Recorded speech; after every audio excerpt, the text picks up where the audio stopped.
Bonjour à toutes et à tous. Donc on se retrouve pour le deuxième débat organisé par le Forum français de la jeunesse sur le thème des jeunes et des régionales, cette fois-ci pour la région Hauts-de-France.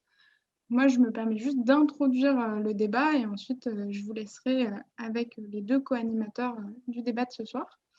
Juste pour dire un petit mot sur le FFJ, donc le Forum français de la jeunesse, c'est une organisation qui rassemble des organisations animées et gérées par des jeunes en France, et dans l'idée qu'elles aient un espace d'échange et de débat pour pouvoir porter une parole un peu rassemblée des jeunes auprès des pouvoirs publics. Et donc dans ce cadre-là, on a décidé pour les élections régionales de lancer une série de débats accompagnés d'une publication, un avis que vous pouvez retrouver en ligne. Donc aujourd'hui, on a un débat sur la région des Hauts-de-France et je vais vous laisser avec Simon et Bouteyna, donc respectivement de l'association GEDANC et de l'UNEF, pour animer ce débat et vous présenter les différents participants. Bouteyna, je te laisse la parole.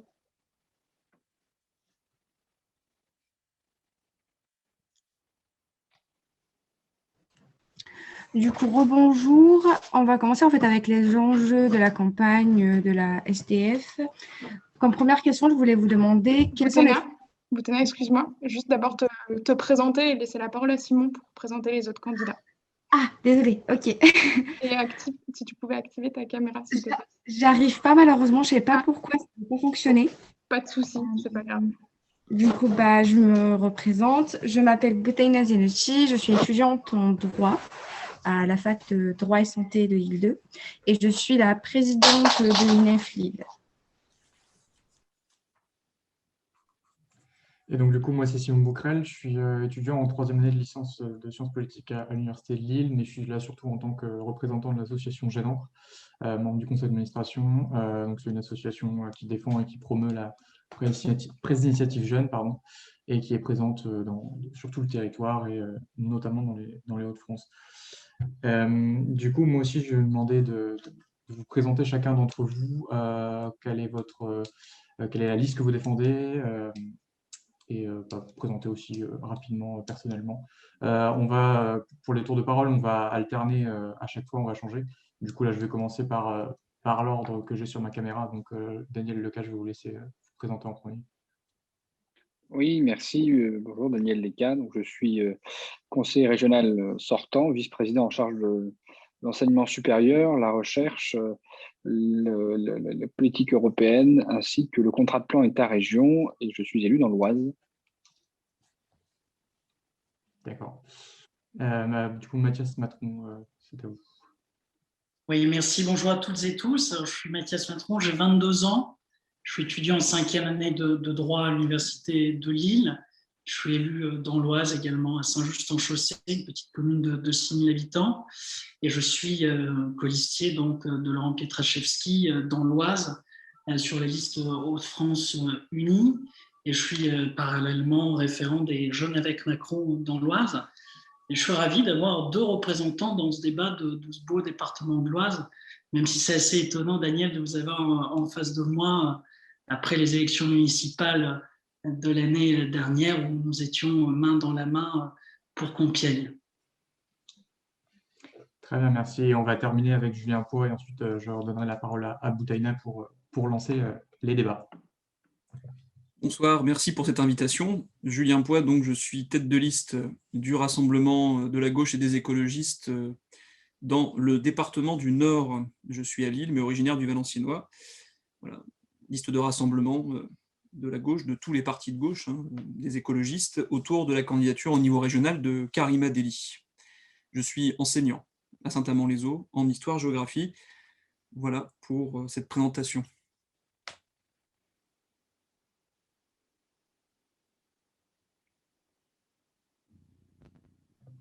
Bouteyna, je te laisse reprendre la parole pour enchaîner sur le déroulé. J'ai un ordinateur qui bug parfois, je suis désolée. Pas de souci. Du coup, on va lancer le débat. Ça sera sur les enjeux de la campagne en FDF. Du coup, comme première question, je voulais savoir en fait quels sont les 3 enjeux que vous avez identifiés pour la campagne. Et je ne sais pas si on prend une prise de parole ou ça sera comment. Du coup, ce que je propose, c'est qu'on aille dans l'autre sens, du coup, qu'on commence par Julien Poix, Ok, à l'inverse de ce qu'on a fait tout à l'heure, et après, on commencera par Mathias Matron. ok, nickel.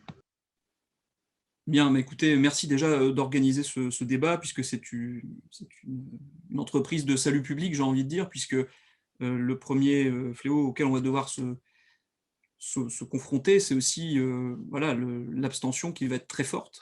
Donc cette soirée qu'on va passer ensemble, elle est salutaire parce qu'elle va reconscientiser les gens aussi. Après un an de confinement, la démocratie aussi se déconfine. Et je pense que ce que vous organisez, c'est vraiment quelque chose de très important, notamment pour la mobilisation des jeunes, qui seront les premiers concernés, puisque notre région a une force, et cette force, c'est sa jeunesse. Parce que 19% de la population a moins de 29 ans. On est une première région la plus jeune de France. C'est notre force, c'est notre futur aussi.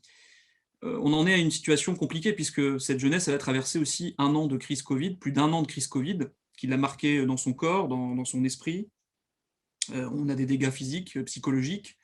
On le voit à tous les niveaux, hein, du collège où j'enseigne jusqu'à bien l'université, où les dégâts sont lourds. Donc il va falloir, la première chose, au niveau de la région, que nous soyons capables d'avoir un grand plan en direction de la santé physique et psychologique de la jeunesse, et d'accompagner et de faire un peu, voilà, de recenser tous les problèmes qui pourraient se poser et d'utiliser tous les moyens que l'on a au niveau de la région, mais aussi en travaillant avec le département pour justement aider à ce que cette jeunesse revienne en bonne santé, soit en bonne santé pour envisager l'avenir et son insertion professionnelle.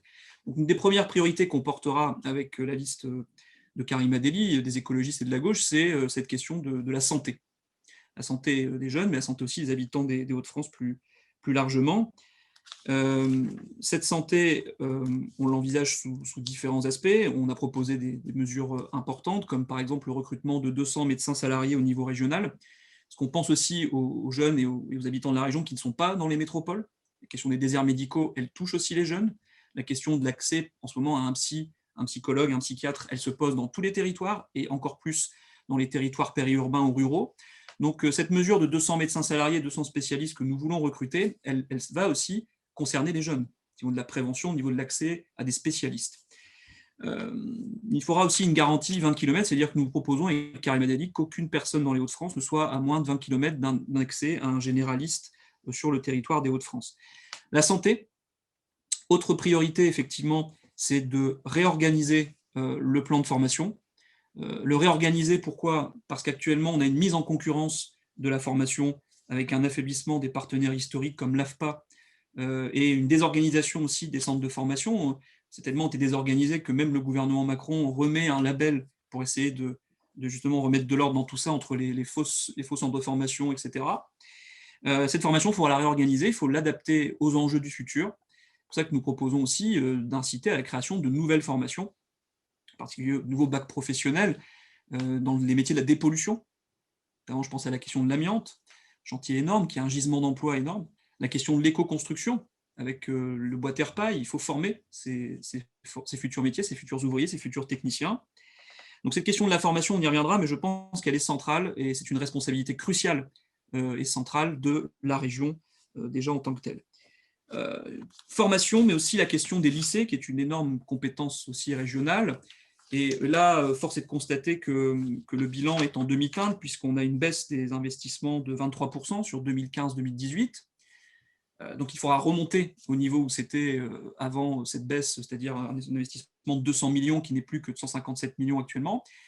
Et je terminerai donc sur ces lycées. Les lycées du futur sont des lycées où on est en bonne santé, donc il faudra aussi repenser l'isolation, la rénovation énergétique de ces lycées, qui sont souvent des passoires thermiques. Il faudra également donner du pouvoir aux lycéens à travers des budgets participatifs régionaux que nous mettrons en place aussi et que nous accroîtrons au niveau de ces lycées. Et il faudra aussi des lycées en bonne santé. C'est pour ça que nous avons un objectif ambitieux de porter dans les cantines scolaires des lycées notamment un objectif de 30% de bio et de 80% de local.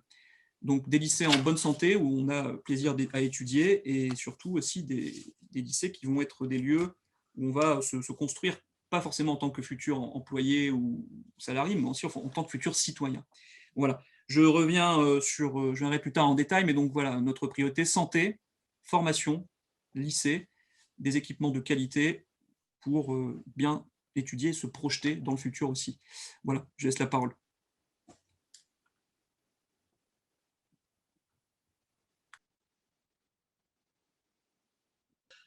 C'est à vous, Mathias Matron. Oui, merci beaucoup. Mais écoutez, déjà un petit mot, comme M. Poix, je vous remercie d'organiser ce débat à destination de la jeunesse, parce que je crois que c'est un sujet particulièrement important en ce moment, dans la période de crise sanitaire que nous vivons maintenant depuis plus d'1 an. L'important et l'une des priorités pour tout le monde, c'est de pouvoir inclure la jeunesse au débat public et politique, et c'est particulièrement intéressant de le faire ce soir. Alors nous, ça tombe bien, il faut présenter 3 enjeux de cette campagne, 3 enjeux de ces élections régionales dans les Hauts-de-France. On en a, avec Laurent Pietraszewski et notre liste Hauts-de-France Unie, justement identifié 3 en particulier. Le premier, c'est l'emploi, un enjeu majeur dans notre région, une histoire industrielle très forte dans les Hauts-de-France, avec le bassin minier évidemment dans le Pas-de-Calais et dans le Nord, une histoire industrielle très forte dans l'ensemble des départements de notre région, une valeur travail chevillée au corps de l'ensemble des habitants de notre belle région. Et donc, il faut mettre l'emploi au centre du débat, au centre de notre politique régionale, et c'est la volonté de la liste menée par Laurent Pietraszewski et Éric Dupond-Moretti. Pourquoi ?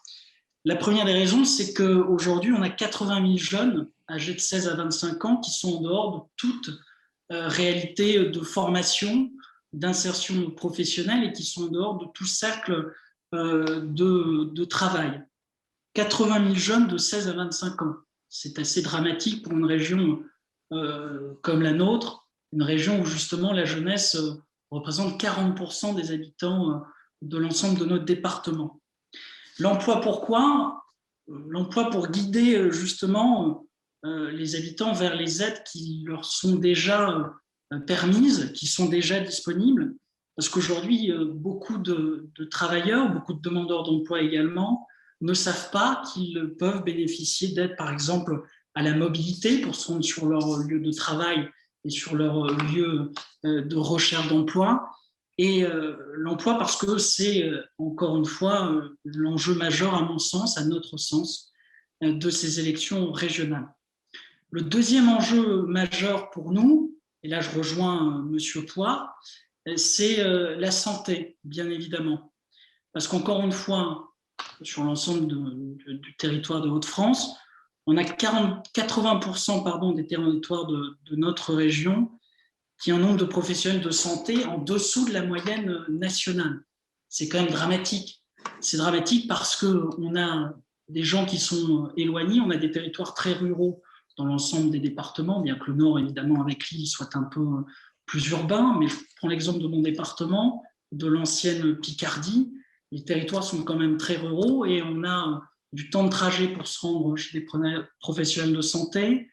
On a une vacance de certains professionnels de santé sur ces territoires et il est urgent d'avoir une politique régionale d'ampleur justement pour permettre aux territoires ruraux de retrouver une sérénité en matière de santé.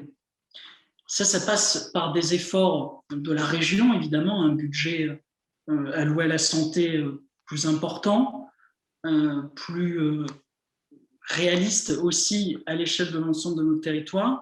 Et puis ça passe par un effort commun avec les partenaires publics, l'État évidemment, et les partenaires privés également.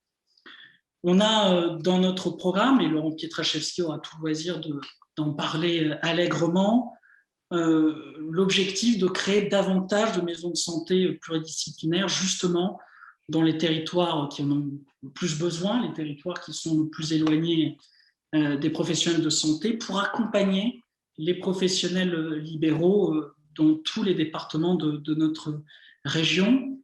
De la même façon, Laurent Pietraszewski a eu l'occasion cette semaine de présenter un grand plan régional pour le cancer, pour combattre le cancer, parce que voilà, la région de Hauts-de-France est l'une des plus touchées par le cancer, justement, et c'est aussi à la région de prendre en charge ce genre de problématiques. Et puis, on a également prévu de créer 100 postes de psychologues scolaires dans nos écoles, dans nos lycées en l'occurrence, puisque la compétence de la région, c'est bien le lycée. Et ça rejoint évidemment la conjoncture avec le Covid et la détresse grandissante des étudiants partout sur le territoire, également dans les Hauts-de-France. Et c'est aussi une mesure structurelle parce que l'accompagnement psychologique, il est particulièrement important sur l'ensemble de nos territoires. Et puis enfin, le troisième enjeu, il est évident parce que c'est un débat qui vise la jeunesse. Le troisième enjeu, c'est justement la jeunesse. Parce que je tiens à dire ce soir que le candidat, la liste qui se bat et qui propose des choses pour la jeunesse, c'est celle de Laurent Pietraszewski et d'Éric Dupond-Moretti. Encore une fois, on est la région la plus jeune de France. Je le répète, 40% de ses habitants ont moins de 30 ans. C'est également l'une des priorités depuis le début de son quinquennat du président de la République et de sa majorité, mettre les jeunes en plein cœur du débat public et politique. Et tous les thèmes du programme, que ce soit encore une fois la santé, l'emploi, le développement économique, évidemment le développement écologique, la transition écologique, eh bien, elle comporte des mesures en faveur des jeunes et j'aurai l'occasion d'y revenir un peu plus tard. Pourquoi la jeunesse ? Parce que tout simplement, ce sont les jeunes qui représentent l'avenir de Hauts-de-France. Ce sont les jeunes qui vont permettre à notre région de rayonner partout en France et partout en Europe. Et ce sont les jeunes qui ont entre leurs mains eh bien, l'avenir de notre région, son tissu industriel, son tissu économique, et puis son avenir tout simplement politique également, parce que, bien évidemment, l'un des enjeux de ces élections aussi, c'est le combat contre le Rassemblement national et contre les extrêmes.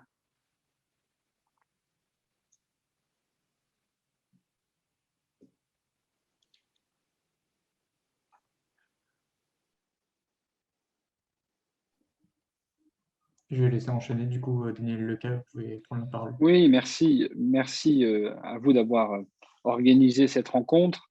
Et je tenais à préciser que la liste sur laquelle je figure, celle de Xavier Bertrand, qui s'intitule « Se battre pour vous », regrette un petit peu que ce type de débat ne donne pas l'occasion à l'ensemble des listes candidates de pouvoir s'exprimer. Il y a 7 listes candidates et c'est vrai que nous sommes depuis le début de cette campagne attachés au pluralisme et au fait que chacun puisse s'exprimer. On sait qu'on est dans une période très particulière, que cette campagne des régionales est amputée et nous en avons parfaitement conscience. Et c'est vrai que toutes les occasions qui nous sont offertes sont bonnes pour pouvoir échanger, débattre, proposer et convaincre les habitants des Hauts-de-France que chacun d'entre nous, évidemment, avons le meilleur projet pour notre région et l'on regrette qu'évidemment, il ne puisse pas y avoir l'ensemble des listes présentes ce soir pour pouvoir débattre. Ça, c'était la petite incise en démarrage de débat. Et j'ai bien conscience qu'en tant que sortant, avec Xavier Bertrand, on va être obligé de supporter beaucoup d'interventions qui, dans les propos, disent des choses qui sont soit inexactes, soit viennent proposer des choses que nous avons déjà mises en œuvre. C'est le jeu du sortant, mais on va essayer de faire en sorte de proposer, d'illustrer les propositions que nous sommes en mesure de faire et puis de réagir et d'essayer de rétablir un certain nombre de vérités. C'est l'occasion du débat aussi de ce soir sur une thématique qui est essentielle, qui est la jeunesse, mais que je ne prendrai pas uniquement comme une thématique à part. En réalité, la question de la jeunesse, comme d'autres sujets, mérite d'être examinée, observée de manière transversale. La question de la jeunesse n'est pas une question à part, c'est une question qui doit en réalité être présente dans l'ensemble des débats que nous soulevons et que nous abordons dans des politiques régionales. Et c'est la raison pour laquelle, au travers de l'ensemble des dispositifs que nous imaginons au sein du Conseil régional et que nous avons imaginés au travers de ces 5 dernières années, et je l'espère pour les 6 années suivantes, nous allons toujours avoir en tête l'enjeu de la jeunesse au travers de l'ensemble des politiques publiques que nous menons. Pour parler des priorités qui sont les nôtres. Alors, 3, peut-être que j'irai sur 4, en réalité, vous m'excuserez. La première, c'est l'emploi, c'est le travail. Nous avons été élus lors de la dernière élection régionale autour de ce slogan « Une région au travail ». Nous voulions réellement faire en sorte que l'ensemble des efforts du conseil régional soit tournée vers la création d'emplois, vers l'aide à ceux qui cherchent du travail, l'aide à ceux qui en créent, les entrepreneurs, les entreprises, et puis évidemment l'aide à ceux qui travaillent, parce que parfois ce sont ceux qu'on oublie dans les dispositifs d'accompagnement. Et nous avons essayé de faire en sorte que le travail, la valeur travail, soit au cœur de toutes nos priorités. Et évidemment, ce combat pour le travail, pour l'emploi dans notre région en transition numérique, transition écologique, transition sociale, nous devons la réaliser et nous maintenons évidemment cette priorité chevillée au corps et nous aurons l'occasion, je pense, au travers du débat, d'exposer un certain nombre de propositions qui sont les nôtres pour favoriser la création d'emplois, la création d'entreprises, l'initiative et l'insertion professionnelle des jeunes. Deuxième élément important, on l'a dit, mais on a un certain nombre évidemment à converger sur ce point, il faut faire davantage sur la santé. Oui, nous sommes une région qui est particulièrement touchée par un certain nombre de difficultés. C'est vrai pour les déserts médicaux, c'est vrai pour un certain nombre de pathologies. On a parlé du cancer, c'est vrai que notre région est davantage touchée en raison de son tissu industriel, en raison d'un certain nombre aussi d'addictions qui sont présentes dans notre territoire et sur lesquelles nous devons agir en termes de prévention, en termes aussi d'investissement pour continuer, comme nous l'avons fait, à financer des maisons de santé de proximité. Nous en avons financé 50, nous voulons aller plus loin, plus vite. Nous voulons aussi aller sur le terrain des médecins salariés. Nous réfléchissons à tous ces sujets. Nous aurons l'occasion d'approfondir ces éléments avec Xavier Bertrand. Et d'ores et déjà, vous annoncez une proposition forte qui est celle du président de région sortant, c'est de financer une partie de l'acquisition mutuelle pour les jeunes et pour les plus âgés, car ce sont ceux qui renoncent le plus souvent aux soins par manque ou par absence, en l'absence de mutuelle. Donc, c'est une proposition forte que nous allons faire pour la santé des habitants de la région des Hauts-de-France. Nous avons évidemment à cœur, c'est un élément important, dans nos territoires, et en particulier dans les territoires ruraux qui parfois se sentent abandonnés, c'est la question de la sécurité. Cette question de la sécurité, il faut que nous puissions l'affronter et que nous puissions l'observer, voir cette vérité en face. Il y a aujourd'hui des territoires, en particulier dans le monde rural, qui sont un peu abandonnés par les politiques de sécurité. Nous voulons accompagner les territoires dans l'acquisition de caméras, de vidéoprotection. Nous voulons accompagner les investissements des polices municipales parce que nous croyons que cette question de la sécurité, elle est primordiale et qu'elle est au cœur des préoccupations des habitants de notre région, y compris des jeunes, y compris des étudiants. Et puis un dernier point, vous me permettrez de déroger à la règle des trois, mais permettez-moi de parler d'une proposition forte, évidemment, de la transition environnementale. Nous voulons protéger l'environnement. Nous sommes convaincus qu'il y a une urgence à accompagner une transition, pas une rupture, parce qu'une rupture est toujours stérile, elle est destructrice, elle détruit des emplois, mais nous sommes convaincus qu'il faut accompagner la transition écologique de nos territoires, le faire en accompagnant nos entreprises, le faire aussi en ayant à cœur d'aider les ménages, notamment dans la rénovation énergétique de leur logement. Nous voulons aussi faire des lycées, puisque vous en avez parlé tout à l'heure, faire des lycées, des campus de l'innovation, de la démonstration écologique, de l'excellence environnementale. Nous avons déjà nous avons prévu de couvrir nos lycées de panneaux photovoltaïques pour justement montrer l'exemplarité environnementale et nous devons aller plus loin sur ces sujets. Donc voilà les 4 priorités phares qui sont les nôtres avec une méthode qui nous tient à cœur et qui a été celle tout au long du mandat qui se termine aujourd'hui, c'est d'être présent sur l'ensemble des sujets, sur l'ensemble des débats et d'être présent aux côtés des habitants. Se battre pour vous, ce n'est pas qu'un slogan, c'est une réalité et c'est une méthode que nous avons mise en œuvre et que nous comptons continuer à mettre en œuvre dans les années qui viennent. Merci à tous les trois pour vos réponses. On va passer à une deuxième question, une question assez simple.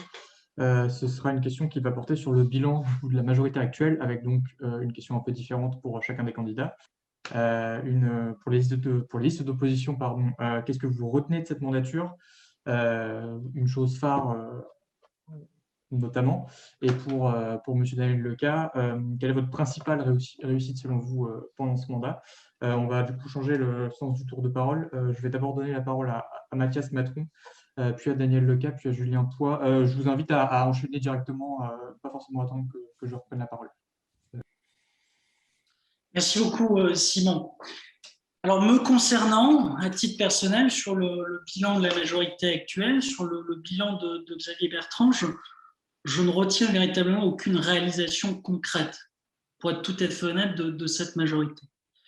Ce que je retiens d'abord et avant tout, c'est une certaine forme de faillite morale de la part de Xavier Bertrand tout au long de cette mandature, parce que je me rappelle particulièrement bien des conditions de l'élection régionale de 2015, où sur l'autel du Front républicain, et c'était nécessaire dans les circonstances où le Front national était largement en tête, et bien le candidat de la gauche, que j'avais soutenu à mon humble niveau, puisque j'étais encore à l'époque bien jeune. En tout cas, je me rappelle très bien que Pierre de Saint-Ignon, le candidat de la gauche, le Parti socialiste, avait dû se retirer, en tout cas avait fait le choix de se retirer pour préserver la région du Front national et éviter que Marine Le Pen soit pendant 6 ans présidente de notre belle région. Je crois que Xavier Bertrand a oublié tout au long des 6 ans qu'il a passé à l'hôtel de la région à la tête des Hauts-de-France, ce fait politique majeur et la responsabilité qu'il avait à l'égard de l'ensemble des habitants des Hauts-de-France et puis à l'égard de l'ensemble des électeurs qui ont voté pour lui pour éviter le pire à notre région. Pourquoi je pense, pourquoi je crois qu'il a oublié cela ? Eh bien, pendant 6 ans, il n'a eu véritablement aucune opposition au Conseil régional, aucune opposition constructive en réalité. Je crois que tout le monde est d'accord pour dire que le Rassemblement national, le Front national encore à l'époque, n'a jamais rien proposé, si ce n'est que la peur et la politique la pire pour notre région des Hauts-de-France. Oui, mais Xavier Bertrand n'a jamais véritablement contribué à faire reculer le Front national sur nos territoires. On le voit aujourd'hui. Le Front national est présent partout, dans tous les territoires ruraux, plus peut-être que les zones urbaines, mais il est présent partout. Et pendant 6 ans, Xavier Bertrand n'a pas réussi à faire reculer le Front national et à déconstruire son discours, un discours qui est assez inexistant, il faut bien le dire. Je parle de faillite morale parce que pendant 6 ans, Xavier Bertrand a tenté d'assouvir tout simplement son ambition personnelle, son ambition élyséenne. Aujourd'hui, on a un candidat, président encore de la région des Hauts-de-France, candidat à sa réélection, qui nous explique quelques semaines avant le premier tour de ces élections régionales qu'il est candidat à l'élection présidentielle et que les Hauts-de-France ne lui serviront en réalité que d'un test grandeur nature pour les échéances présidentielles de 2022.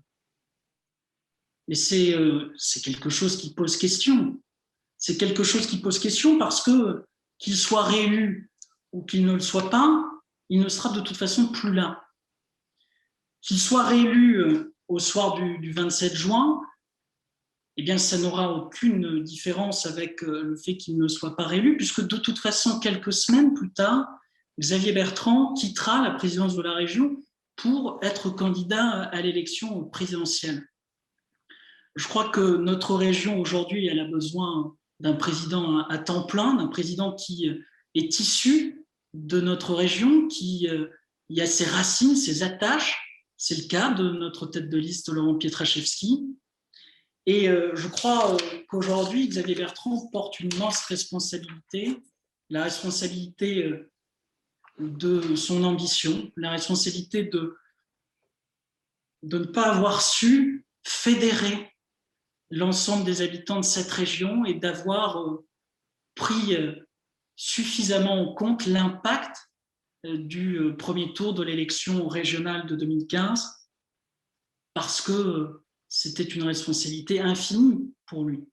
Fédérer les habitants, fédérer l'ensemble des électeurs et œuvrer pendant 6 ans pour notre région. En réalité, on peut observer quand même durant ces 6 ans une dérive sécuritaire. Alors Daniel Lecas a parlé de sécurité. Évidemment qu'il faut davantage investir dans la sécurité. Je pense par exemple dans les transports, et c'est ce que nous proposons.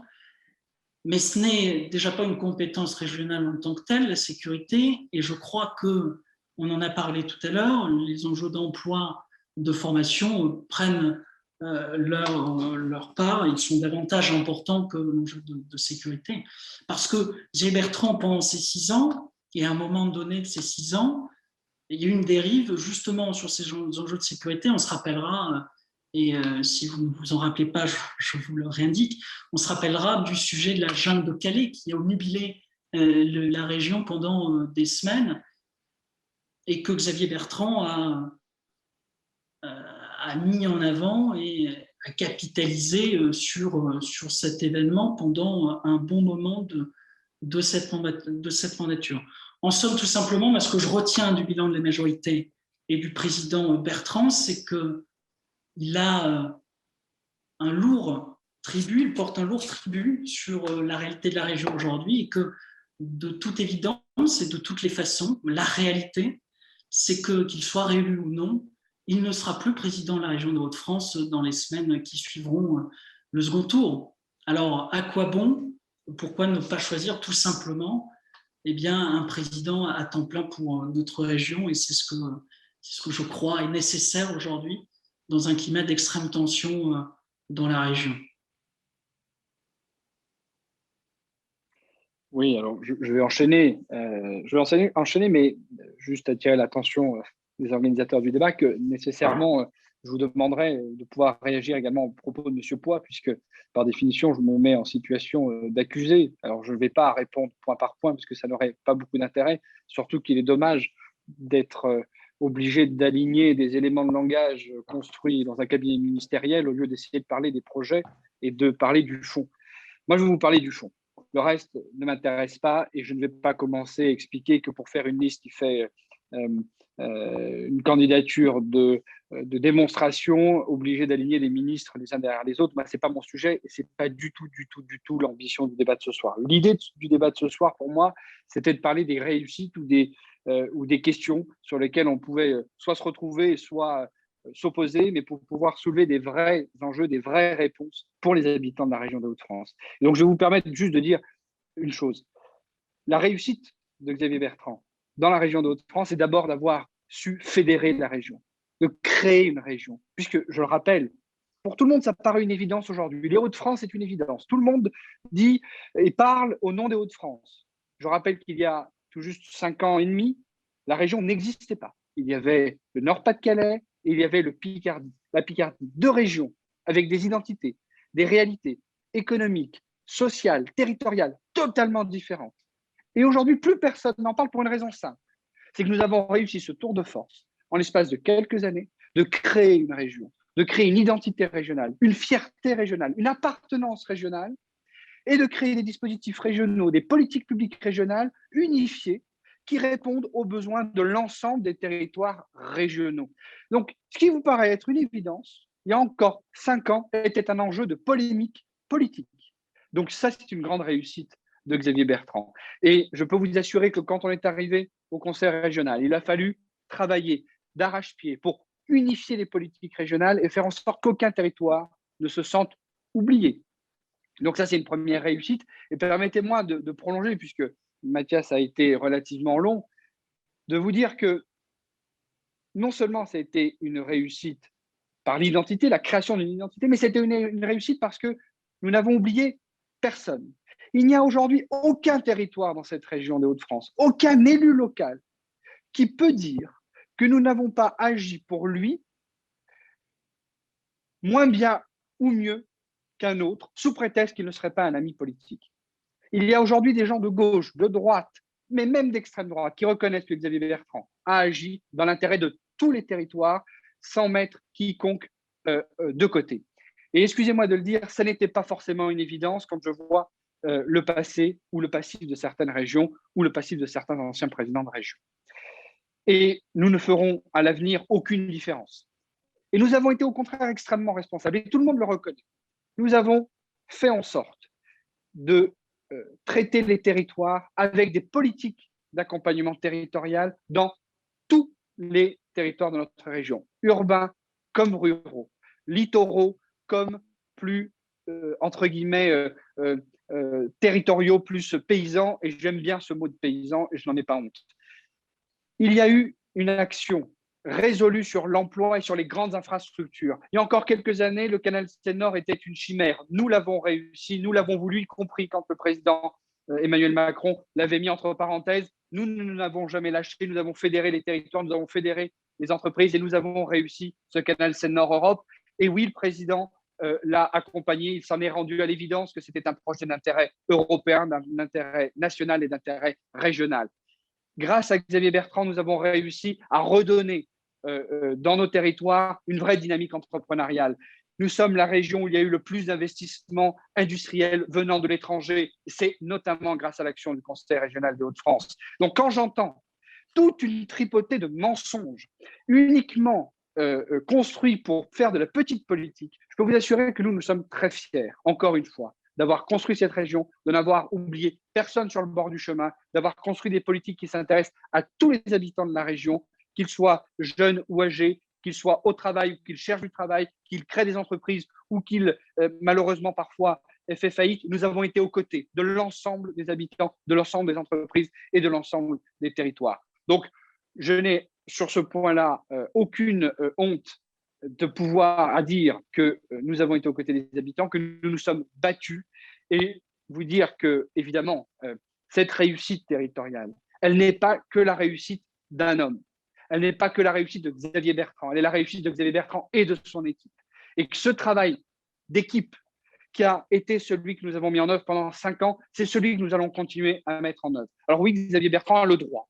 Il a le droit de vouloir construire une politique au niveau national. Il a le droit de faire émerger des propositions. C'est son droit d'homme politique engagé et connaissant les territoires mieux que personne. C'est son droit. Mais il y a sur sa liste des gens qui peut-être ne pensent pas exactement la même chose que lui sur l'échelon national, mais on sait tous collectivement que c'est le meilleur président de région pour les Hauts-de-France. C'est celui qui fait reculer le Front National concrètement, au quotidien. C'est celui qui a agi dans l'intérêt de toutes et de tous. Et j'espère que la suite de ce débat nous permettra de parler du sujet qui nous réunit, c'est-à-dire de la jeunesse, et vous dire qu'avec Xavier Bertrand, nous avons réussi à réconcilier 2 temporalités. Celle de l'urgence, celle qui implique que l'on protège. Et nous l'avons protégé, nous avons protégé les habitants de la région de manière extrêmement concrète. C'est la réussite du concret avec Xavier Bertrand. Et nous l'avons fait pendant toute cette crise sanitaire et la crise économique qui malheureusement se profile devant nous. Nous avons protégé et nous avons su nous projeter. Et ayant moi-même la responsabilité de l'enseignement supérieur, de la recherche notamment, je peux vous assurer que nous avons construit, posé les jalons de l'ambition régionale, de la politique économique de demain, de territoire de demain dans la région des Hauts-de-France. Protéger et se projeter, tous les territoires sont concernés, tous les habitants sont concernés et c'est une vraie fierté. Et n'essayez pas de dire que Xavier Bertrand laisserait la région, j'allais dire, laissée à son sort parce qu'il y a une équipe autour de lui et que les choix qu'il fait sont des choix d'intérêt général et d'intérêt régional. C'est ce que nous avons réussi à faire et je crois que c'est très sincèrement la vraie réussite de Xavier Bertrand dans notre région des Hauts-de-France. Bien. Mais écoutez, moi je ne m'inscrirai pas dans un débat de pré-présidentiel, parce que je vois qu'En Marche et la droite, divers droites, enfin droite, sont déjà en répétition générale, et je pense qu'effectivement il faut recentrer le sujet sur la jeunesse qui nous regarde ce soir et qui nous écoute, qui attend nos propositions, et je pense que c'est intéressant ce débat. Bien sûr, il y a un bilan à faire, et je suis dans l'opposition, mais aussi dans la construction, c'est-à-dire que la liste que nous menons avec Karim Adeli, les écologistes et la gauche réunie, elle fait un bilan, mais elle propose aussi une autre vision, une vision qui va proposer qu'on règle l'urgence écologique dans cette région, le climat, mais aussi l'emploi. Et nous connectons les deux. Et bien sûr que la préoccupation des jeunes, c'est l'emploi et la santé, mais l'emploi et des emplois qui ne rendent pas malades. C'est pour ça que j'y viendrai tout à l'heure aussi sur ce que nous proposons. Bien sûr, il y a un bilan à faire. Bon, je ne vais pas revenir en détail là-dessus parce que je vais utiliser plutôt mon temps pour proposer, je préfère. Mais Proche Emploi, qui était le dispositif phare de Xavier Bertrand, n'a pas fonctionné et je le déplore. Je ne souhaite pas un échec en matière d'emploi. Je ne souhaite pas les échecs. Mais il y avait 60 000 emplois prévus, il n'y a que 17 000 accompagnements qui sont au final accomplis. Sur la question de la région, il y a effectivement une fusion de la région à gérer, vous l'avez gérée effectivement. Il y a quand même un territoire qui reste fracturé. Ce n'est pas dû uniquement au fait, effectivement, de Xavier Bertrand, c'est un héritage que l'on porte, que l'on a accompagné. Mais en matière de santé, par exemple, vous avez des territoires qui, regardez les chiffres de l'ARS, vous avez par exemple plus 40% de surmortalité dans le Cambrésis sur les maladies cardiovasculaires. Donc là, il faut agir. Il faut effectivement salarier des médecins, des spécialistes pour intervenir sur ces territoires et faire que ces chiffres horribles ne puissent plus exister. La jeunesse, elle cherche l'emploi, effectivement, un emploi sain, non délocalisable, un emploi durable. Et c'est ce que nous proposons, par exemple, avec le déploiement de nouvelles filières industrielles d'avenir. Notre région, elle a un passé industriel, on doit faire transiter notre industrie vers les industries du futur. Et c'est ce que nous faisons en essayant de proposer, par exemple, des emplois dans les filières des métiers de la dépollution, techniciens, ouvriers, cadres, avec notamment la création d'un centre régional des métiers de la dépollution et des techniques de la dépollution. Nous avons un taux de friche énorme dans les Hauts-de-France. Nous avons donc un terrain d'expérimentation pour ces métiers de la dépollution et des laboratoires qui peuvent être créés, des synergies, des métiers, des entreprises qui peuvent être regroupées dans ce centre régional des métiers de la dépollution et des techniques de la dépollution. Voilà une perspective positive pour la jeunesse en matière d'emploi. Les métiers de l'éco-construction sont un gisement d'emploi énorme aussi. Le bois terre-paille, ce n'est pas la maison des petits cochons. Hein. Souvent, on me dit « Ah, le bois terre-paille, monsieur Poix, c'est la maison. » Non, on construit déjà. En région parisienne, on sort des écoles en bois, par exemple. Il y a des certifications qui sont déjà possibles. Donc, il faut projeter notre région sur ces métiers d'avenir. Et notre région, c'est sa jeunesse, et notre jeunesse, elle attend ces filières d'avenir pour justement construire son futur dans nos territoires. Tous les jeunes n'ont pas vocation à venir s'installer dans les métropoles comme Lille ou Amiens. Ils ont envie de construire leur vie là où ils vivent et de travailler dans ces territoires et de les faire vivre, mais pas encourager cette désertification que l'on voit et cette métropolisation que l'on voit depuis des années autour de Lille et d'Amiens. Bon, en matière d'emploi, je déplore aussi, par exemple, sur ces filières d'avenir, notamment dans le domaine de l'énergie, que M. Bertrand ait quand même fragilisé certaines filières, comme par exemple celle de l'éolien. Je sais que ça fait un débat, nous y sommes favorables, bien sûr en répartissant mieux l'éolien sur le territoire, bien sûr, mais l'éolien est un gisement d'emplois. Vous avez plus de 2100 emplois dans la région des Hauts-de-France dans l'éolien, plus 25% d'augmentation. Et vous avez pourtant des entreprises qui ont dans Picardie qui ont fermé parce que la région a coupé le robinet. Je pense à WinLab et je pense à Enercon qui produisaient des éoliennes et qui travaillaient dans la maintenance. Donc là, il y a une rupture de filière. Donc, il faudra nous reconstruire cette filière qui a été abîmée et fragilisée en pensant bien sûr une meilleure répartition de l'éolien. On n'est pas non plus des fanatiques de l'éolien n'importe où. Il faut le construire avec les habitants, consultation, concertation et une compensation aussi. Ça, c'est important. La filière du logement, c'est aussi une filière d'avenir. Il faudra reconstruire aussi, puisque malheureusement, M. Bertrand, à son arrivée, a supprimé le dispositif qui avait été mis en place par la majorité précédente, de rénovation de 100 000 logements par an au niveau énergétique. Donc, il faudra le rétablir. Ça avait été un dispositif qui était porté par M. Caux, ancien conseiller régional d'Europe Écologie Les Verts. Il faudra le rétablir pour justement aider, et je suis d'accord, à faire que les logements soient mieux isolés, puisqu'un logement mieux isolé, c'est meilleur pour la santé, mais c'est aussi bon pour le portefeuille. Et ça me fait parler aussi, si on revient sur la question de la jeunesse, des conditions de vie et d'études des jeunes. Bon. On ne peut pas satisfaire, et là je m'adresse aussi en particulier au représentant de M. Macron, qu'au sortir de la crise, un jeune sur deux a faim, un étudiant sur deux a faim. Les étudiants logés en résidence universitaire le sont souvent, dans la métropole lilloise, je pense en particulier à Villeneuve-d'Ascq, qui est une honte depuis des années, hein, et là, toutes les majorités en ont une responsabilité. Hein. Certaines résidences universitaires sont des hontes pour la République, en matière d'accueil, en matière de conditions sanitaires, c'est un scandale. Donc là, il faut vraiment aussi que la région puisse se faire entendre.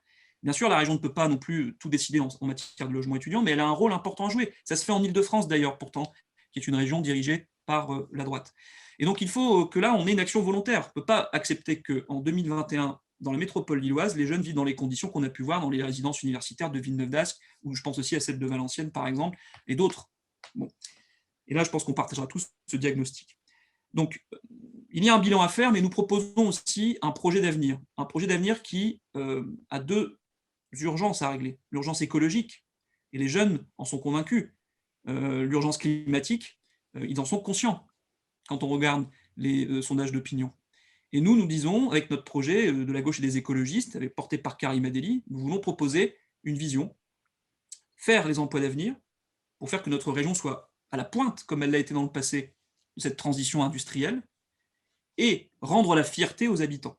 Rendre notre fierté, effectivement, qui est notre force, notre identité est une force, effectivement, mais il faut la projeter vers l'avenir, vers un défi positif, et non pas justement s'enfermer dans des querelles moi, je ne ferai pas de la régionale une répétition générale de la présidentielle. Karima Delli n'a pas d'ambition présidentielle, moi non plus, je vous rassure. Je suis là pour travailler justement à ce que nos jeunes puissent vivre là où ils l'entendent et ne subissent plus. Je pense qu'on va en parler après des propositions, mais l'emploi est important, mais pour avoir de l'emploi, il faut aussi être mobile aujourd'hui, dans notre époque. Et nous avons anticipé cette chose-là, puisque l'enclavement, l'assignation à résidence dans les territoires est un frein à l'accès à l'emploi. Et donc, nous avons une mesure forte, et j'en parlerai peut-être après, je pense que c'est peut-être le chapitre d'après, mais sur la mobilité, de proposer justement la gratuité du réseau TER pour les moins de 26 ans, qui sera une porte d'accès à l'emploi, mais aussi une porte d'accès à la mobilité, à la découverte de notre région. C'est un frein, ce manque de mobilité. Je pense notamment à des jeunes que j'avais rencontrés dans le Valenciennois qui avaient par exemple des entretiens d'embauche à Toyota et qui habitaient au sud de Valenciennes, à 15 km de là. Eh bien, la personne, pour aller embaucher à 6 heures du matin à Toyota, elle n'avait pas le permis, hein, elle n'avait pas d'accès au transport en commun, eh bien, elle devait partir la veille pour arriver à 6 heures. Elle devait partir à midi la veille pour arriver à 6 heures du matin le lendemain pour embaucher. Elle n'a pas pu justement accéder à cet emploi par manque de transport en commun, par manque d'accès aussi. Ça passera aussi par un redéploiement de lignes qui ont été fermées. Je pense notamment à la ligne Comines, Lille-Comines ou la ligne Ascorchi, des lignes transversales importantes. Il faudra donc avoir un plan d'ensemble. Et je pense que la liste que nous conduisons avec Karima Delli, liste des écologistes et de toute la gauche rassemblée, répond à cette attente. Je ne vais pas en dire plus, puisque je pense qu'il y aura une séquence après sur encore des propositions. Mais en tout cas, je pense qu'il faut qu'on ait un débat serein ce soir. Les jeunes l'attendent, la jeunesse l'attend, et c'est ce que nous essayons de faire, nous, en tout cas, avec Karima Delli, pour l'avenir de notre région. Juste, si vous le permettez, juste si ce n'est pour répondre, mais au moins pour dresser quelques perspectives, parce que c'est important. Désolée, juste si on peut être un petit peu brief, parce qu'on n'a pas énormément de temps, et si on peut prendre 2 minutes maximum, si c'est possible. Merci. Je prends maximum 2 minutes, vraiment tout confondu. Simplement pour dire que, effectivement, moi, je ne suis pas là pour faire une répétition à une quelconque élection nationale, mais vraiment parlons des sujets jeunesse. Et je crois, pour le coup, que sur ces enjeux, on a bien vu lors de la période de crise que la crise sanitaire a révélé des difficultés réelles des jeunes qu'on avait acquis comme étant presque normales. On a fini par penser, en tout cas certains ont fini par penser que finalement être jeune et tirer le diable par la queue, c'était logique. Non, ça n'est pas normal. Et on a bien vu lors de cette crise qu'il a fallu agir beaucoup plus massivement pour aider, pour accompagner les jeunes. La région des Hauts-de-France l'a fait et je crois que c'est ce sujet-là qu'il faut aujourd'hui aborder. Et vraiment, moi, je suis intimement convaincu que nous avons la chance d'avoir une région jeune, dynamique, qui ne demande qu'à effectivement voir ces jeunes, entre guillemets, cette ressource, sans doute la plus importante, cette ressource humaine, être pour le coup accompagnée, aidée et accompagnée vers l'emploi. Donc si on peut effectivement maintenant passer sur des propositions pour qu'on puisse réellement annoncer ce que nous avons l'intention de faire, ce que nous avons fait, parce que nous avons beaucoup de choses qui ont été faites dans la région de Hauts-de-France pour les jeunes, pour les étudiants, et pas seulement pour les étudiants, et si on pouvait effectivement maintenant se projeter, voilà, je trouverais que le débat aurait plus d'intérêt, notamment pour les jeunes qui nous regardent.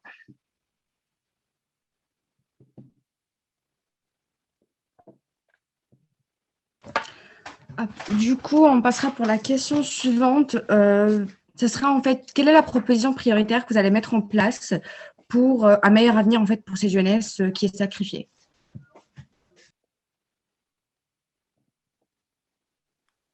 Donc, qui commence? On réinverse? Du coup, oui, l'inverse comme tout à l'heure, oui. Pour peut-être remettre des positions que vous n'avez jamais utilisées, j'ai noté du coup. Je propose de commencer par Daniel Leca, puis Julien Poix, puis Mathias Nathan.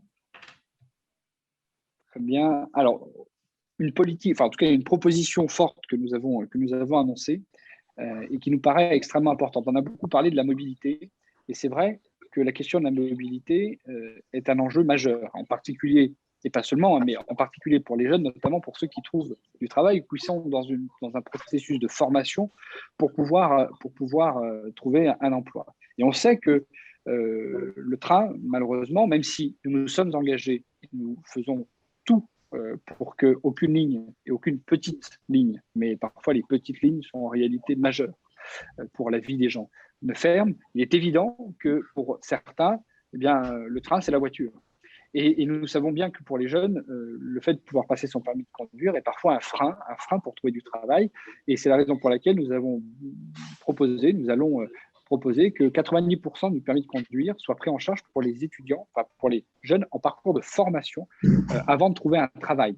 Et c'est vrai que c'est quelque chose qui nous paraît extrêmement important et ça s'inscrit dans un cadre plus global. Cette proposition-là, elle vise à conférer aux jeunes cette mobilité qui fait défaut. Et nous allons plus loin, nous avons déjà aujourd'hui 2 aides qui fonctionnent.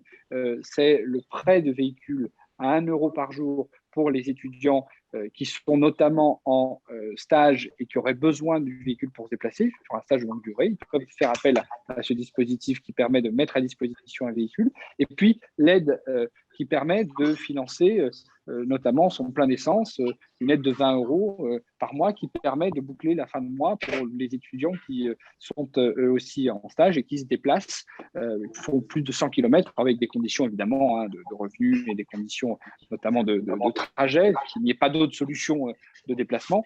Et vous voyez, il y a déjà une proposition majeure que nous faisons, c'est l'accompagnement pour les jeunes qui sont en formation pour pouvoir passer leur permis, 90% de financement. Évidemment, il y aura des conditions qui seront posées pour que cette solution soit mise à disposition de ceux qui en ont vraiment besoin, et puis poursuivre nos efforts sur l'aide à la mobilité. Non seulement, évidemment, avec les abonnements spécifiques, avec des tarifs spécifiques, notamment pour les étudiants et les étudiants boursiers pour le Pass TER, on continuera évidemment des aides à la mobilité et évidemment faire en sorte qu'on puisse répondre à cet enjeu majeur qui est la mobilité, en sachant que la proposition, en réalité, elle est de préserver le pouvoir d'achat. La question du pouvoir d'achat est essentielle, et c'est la raison pour laquelle vous me permettrez de rajouter une proposition qui s'adresse aussi aux jeunes, je l'ai dit tout à l'heure, l'acquisition de la mutuelle, avec une part de participation de la région, pour faire en sorte que les jeunes puissent dégager du pouvoir d'achat et puissent vivre mieux dans notre région des Hauts-de-France. Donc, proposition en direction des jeunes, très précise, très concrète. Oui, donc c'est à mon tour. Alors, j'ai un peu anticipé sur mon temps de parole, sur ma proposition. Effectivement, la mobilité. La mobilité est un enjeu.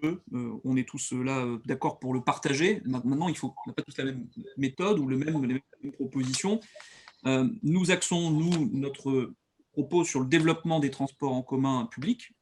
Et j'insiste public parce qu'effectivement, on a assisté à une ouverture à la concurrence qui va, dans les années qui viennent, poser problème.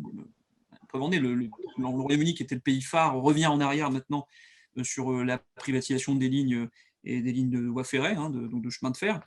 Nous portons cette idée forte de gratuité du réseau TER pour les moins de 26 ans.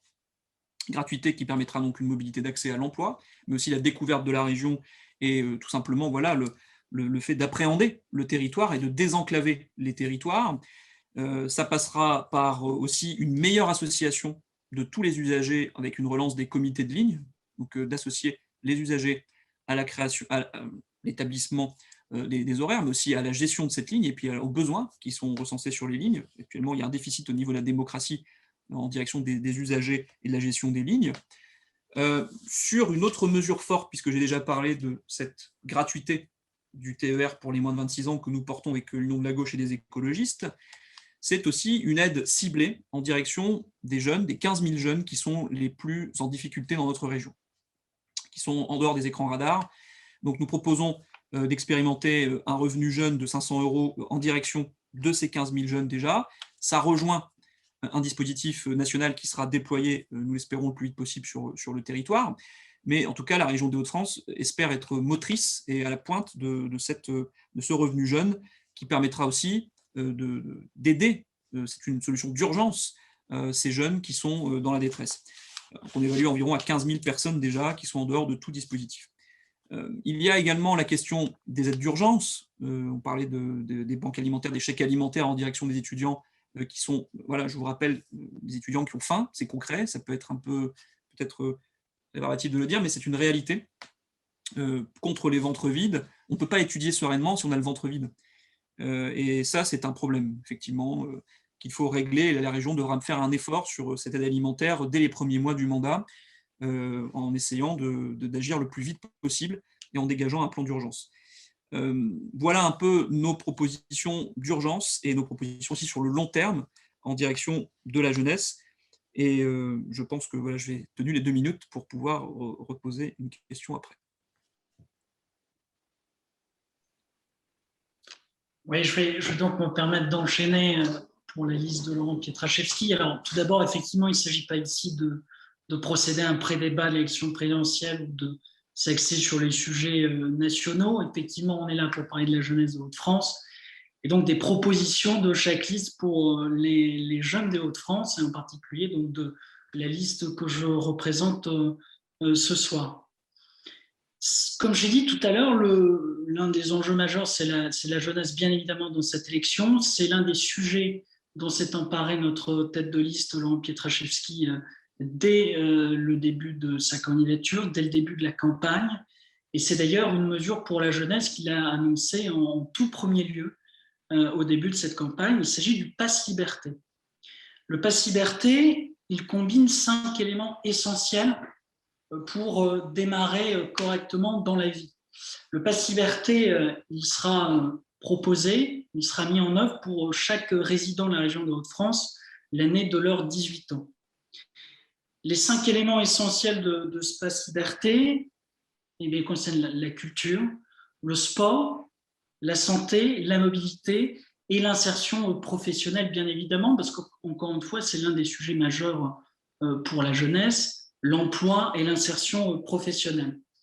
Ce Pass Liberté, il sera intégré, en tout cas, les dispositifs proposés aujourd'hui par le gouvernement seront intégrés à ce Pass Liberté. Je pense par exemple au Pass Culture et au Pass Sport, dont les dispositifs ont été présentés et précisés par le président de la République cette semaine.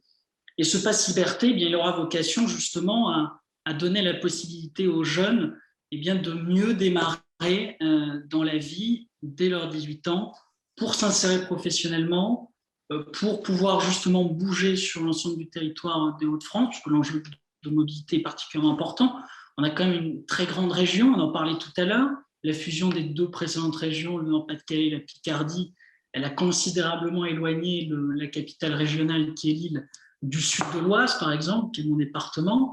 Et la mobilité est un sujet particulièrement important pour les jeunes qui font leurs études majoritairement dans les Hauts-de-France, à Amiens ou à Lille, et qui ont évidemment besoin de pouvoir bouger facilement en transport, en commun, en train, bien évidemment, qui est la compétence régionale.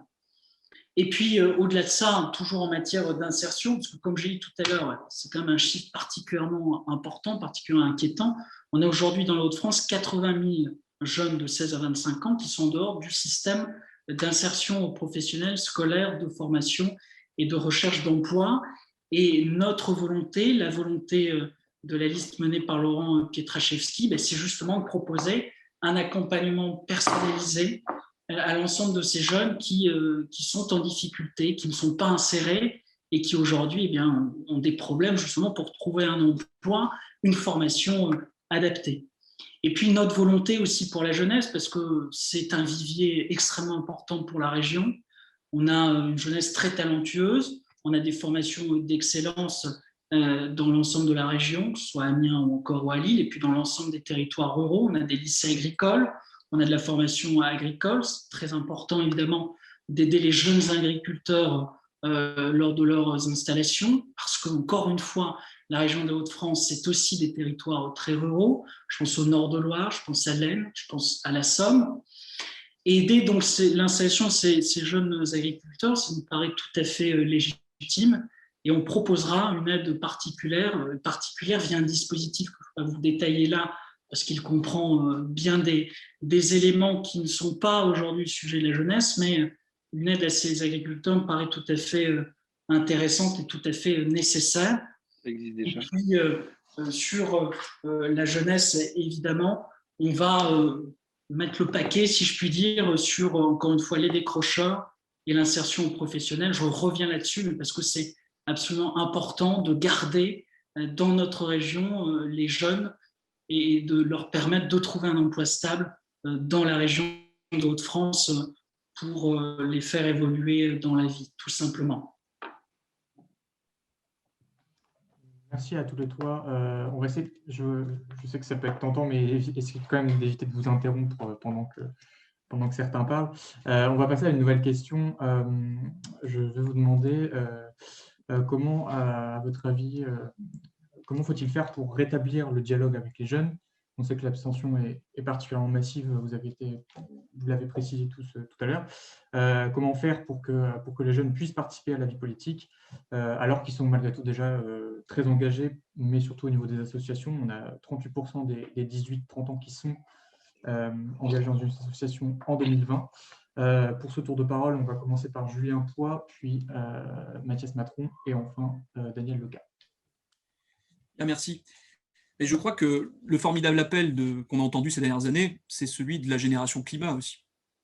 Ces manifestations qui ont déferlé, qui ont fleuri un peu partout dans nos villes, y compris parfois des villes où il n'y avait pas eu de manifestation depuis des années sur ces sujets écologiques. Je pense notamment aux Valenciennois ou Dunkerquois, il y avait une tradition avec la lutte contre Gravelines, mais c'est une autre histoire, ça remontait aux années 70. Ça a réveillé les consciences. Et la jeunesse a été le porte-drapeau de ce réveil des consciences, cette génération climat. On doit entendre ce qu'elle nous dit. Et c'est ce que nous faisons avec la liste conduite par Karima Delli, la liste des écologistes de la gauche, qui a cette urgence au cœur et qui a construit son programme autour de cette urgence climatique que la jeunesse porte et que la jeunesse défend depuis maintenant plusieurs années. Alors la première chose, c'est comment justement ne pas faire comme on a fait dans le passé et se servir de la jeunesse dans les organisations politiques, dans les mouvements politiques, comme des supplétifs, comme des adjoints, comme des gens qui vont coller des affiches et mettre des chaises dans les meetings. Longtemps, les jeunes ont été perçus comme ça dans les organisations politiques. Et ce n'est plus le cas. Ils sont maintenant à la pointe de la réflexion politique, ils sont à la pointe de la réflexion en matière de transition écologique, de réflexion sur les institutions politiques aussi, notamment en matière de 6e République. Donc ils sont à la pointe de ces débats. Donc nous ne voulons pas, nous, d'une génération de jeunes qui sont là pour coller des affiches et poser des chaises dans des meetings.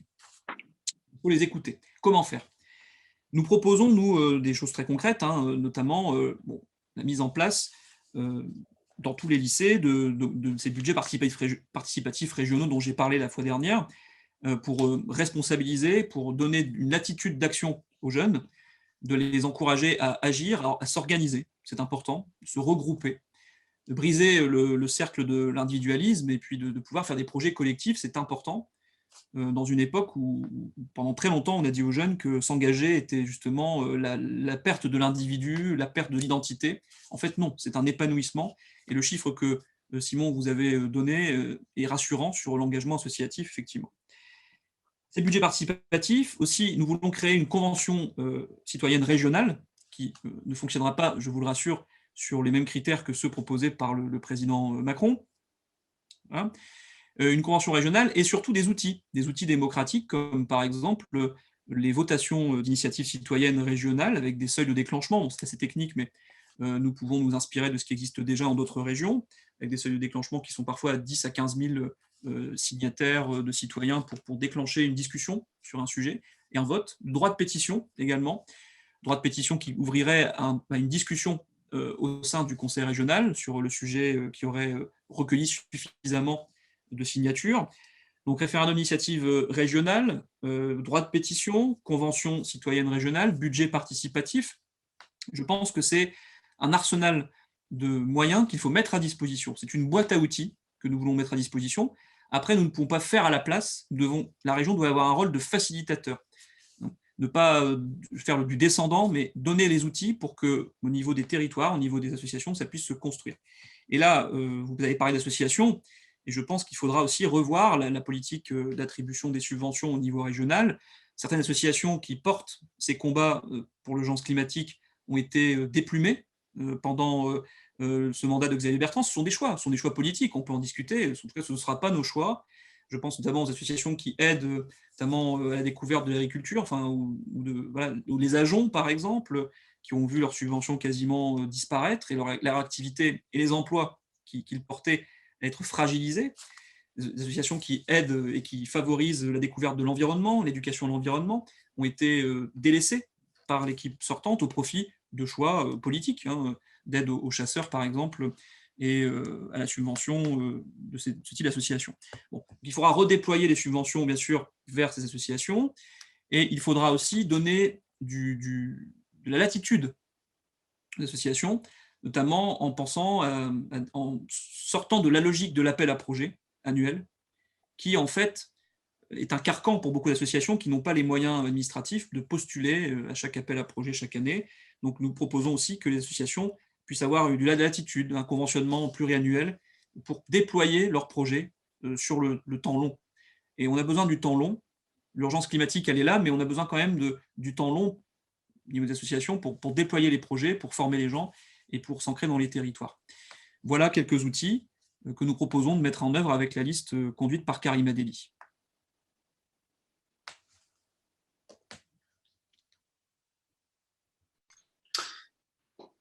Bien, effectivement, sur le rétablissement du dialogue avec les jeunes, je crois que effectivement c'est un point particulièrement important de cette campagne et puis de manière générale des politiques publiques et de l'action publique, parce que quand on voit un petit peu le taux d'abstention chez les jeunes, il est de nature à s'inquiéter sur l'engagement des jeunes aux élections, on peut le comprendre. Parfois un discours politique qui les perd, une volonté de protester aussi peut-être sur l'action politique menée dans les régions au niveau national d'un certain nombre de jeunes en choisissant de ne pas aller voter. Et je crois profondément que le rétablissement de ce dialogue avec la jeunesse, il passe par des actions très concrètes de mise en œuvre effective et de mise en œuvre rapide surtout. Parce qu'il ne s'agit pas évidemment de rassembler des jeunes dans une salle à un moment donné, de leur promettre monts et merveilles pour rétablir un dialogue avec eux et puis leur permettre de voir un avenir radieux pour eux. Je crois que déjà la première des choses, c'est de se baser sur les organismes et les organisations qui existent déjà. Je pense par exemple au CESER, le Conseil économique environnemental régional. J'ai oublié une lettre, j'en suis tout à fait navré dans l'acronyme, mais je crois qu'il faut s'appuyer d'abord sur des organismes existants. Le CESER en est un, et l'inclure davantage aux politiques régionales et à la concertation sur les politiques régionales menées. Je crois que ça, c'est déjà une réponse et c'est déjà en tout cas une certaine forme de solution pour établir le dialogue avec la jeunesse, puisqu'il y a des représentants de la jeunesse au sein du CESER, de représentants éminents, de syndicats étudiants et d'autres organismes. Et je crois que ce sont eux qui sont les interlocuteurs particuliers aujourd'hui de la jeunesse dans nos territoires, au sein des universités, au sein des lycées et au sein de l'ensemble de nos territoires. Un organisme aussi, une organisation qui existe déjà, c'est le Conseil régional de la jeunesse.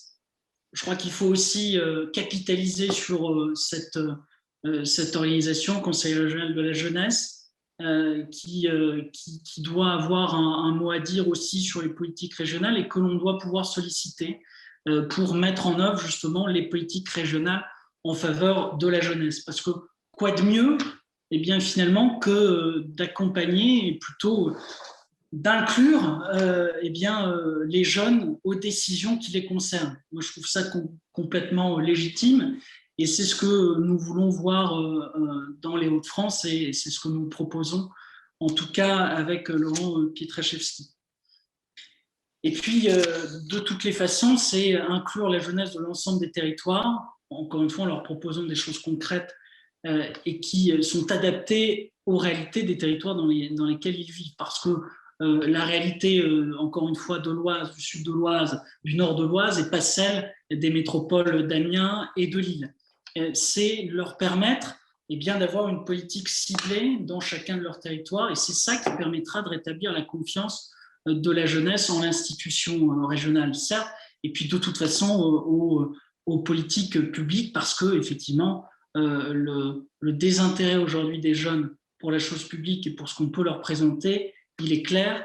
Et si on ne trouve pas de solution, si on ne propose pas ces solutions concrètes et d'applicabilité directe, eh bien, on aura le problème dans les années à venir et ce sera tout à fait dommageable. Du coup, je reprends la main.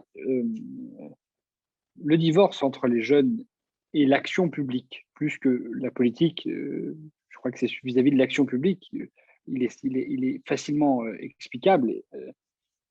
Il faut sortir des carcans, il faut sortir des postures, il faut sortir des éléments de langage, il faut sortir des machins pseudo-démocratiques qui n'en sont pas. Il faut être concret, efficace et répondre aux problèmes.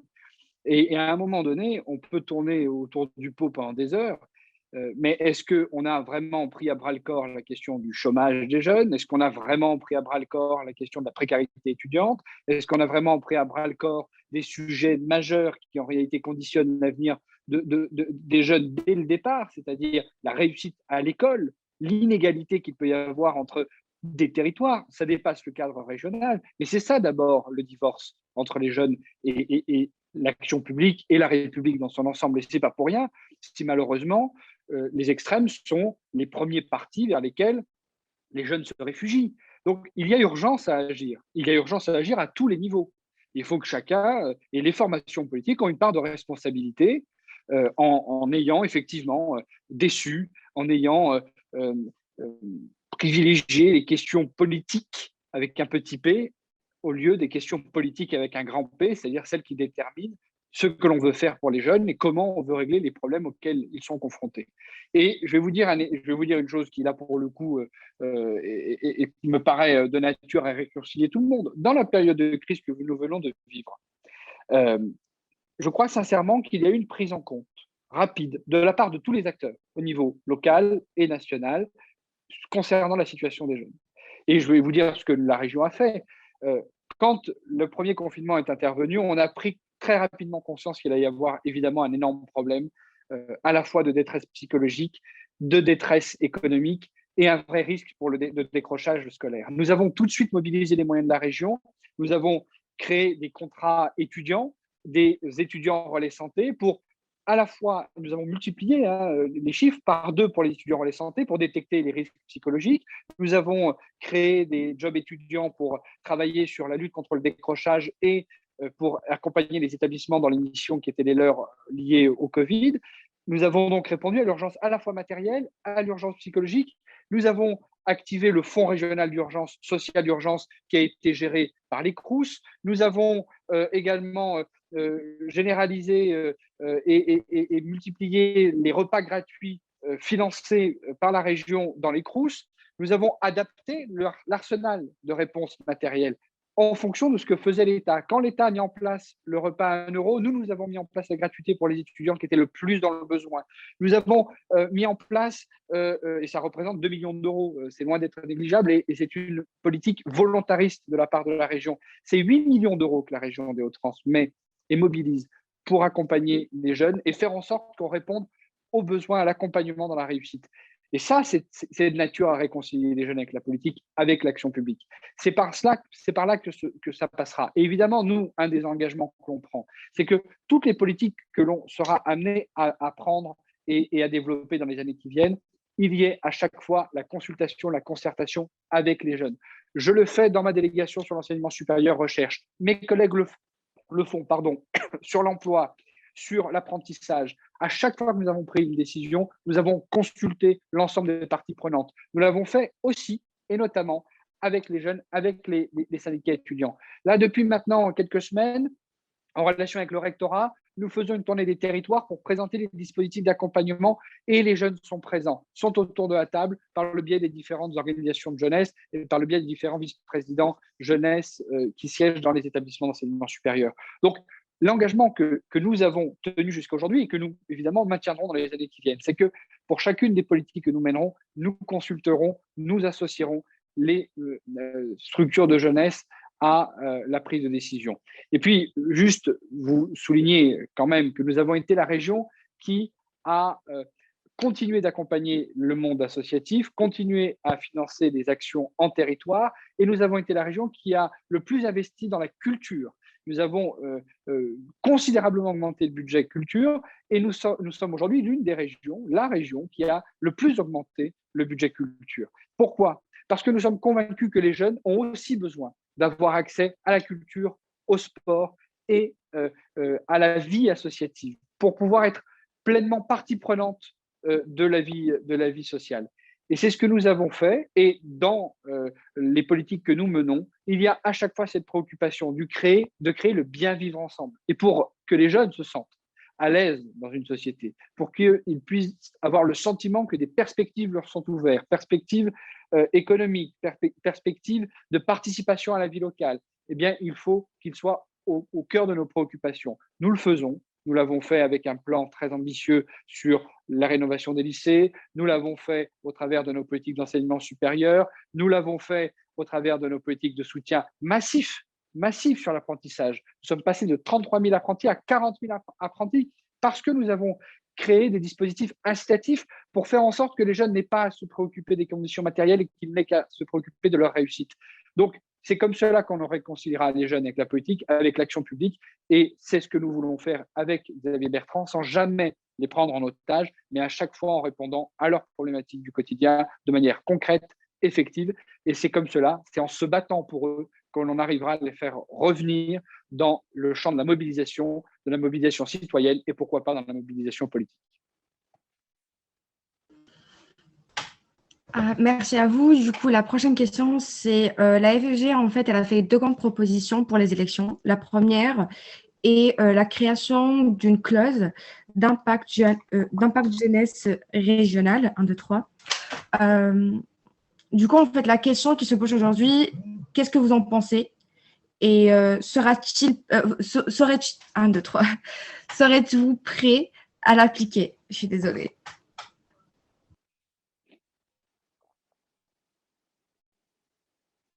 Du coup, pour la prise de parole, on va commencer avec Mathias Martran et après, ça sera Daniel Leca. Je suis désolée si je prononce mal vos prénoms.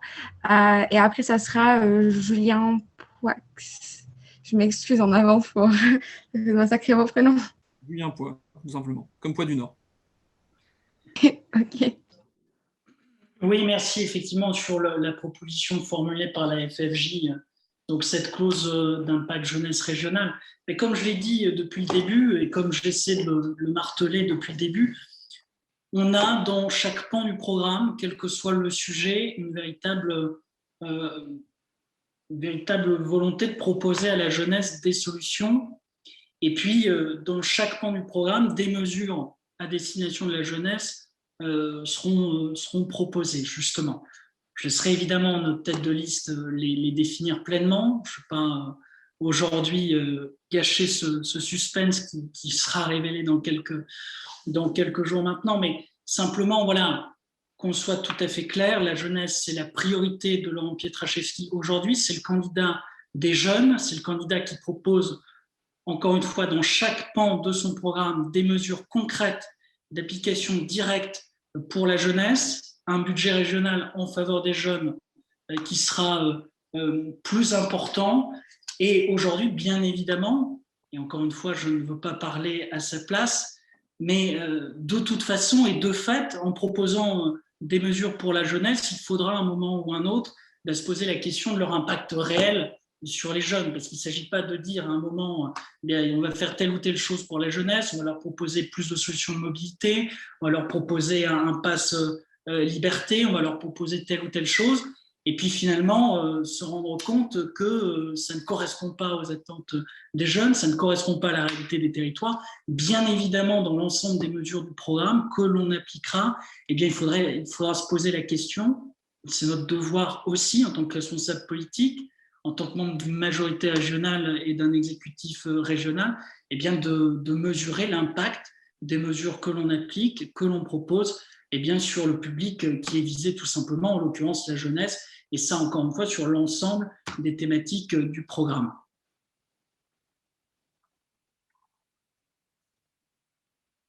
Alors, l'idée que vous soumettez, au fond, elle est une quasi-évidence. Après, c'est toujours la même chose, c'est comment techniquement vous le comprenez. Une chose est certaine, c'est que le prisme de la jeunesse tout comme d'ailleurs la question environnementale ou la question de l'emploi, sont des questions transversales que nous intégrons pleinement dans la construction de nos projets, en amont, pendant et en aval sur l'évaluation. Donc oui, la prise en compte de la jeunesse comme étant un fil conducteur de notre action sur l'ensemble des politiques que nous menons, avec la capacité à évaluer l'impact, c'est une chose que nous faisons, que nous ferons, et évidemment, nous aurons à cœur sur l'ensemble des politiques de montrer qu'à chaque fois, elles ont vocation, je l'ai dit tout à l'heure, à la fois à répondre à l'urgence, répondre à un besoin concret, précis, au moment où nous le mettons en œuvre, mais également de nous projeter, de préparer l'avenir et de le faire pour accompagner, je le disais, chacune et chacun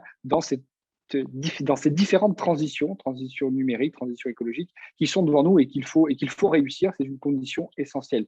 Donc, au travers de cette réponse, vous confirmez que naturellement, c'est une proposition qui est très intéressante, que nous intégrons, et je sais que nous avons toujours eu à cœur de le faire, donc ce n'est pas un effort considérable de vous dire que c'est une bonne proposition.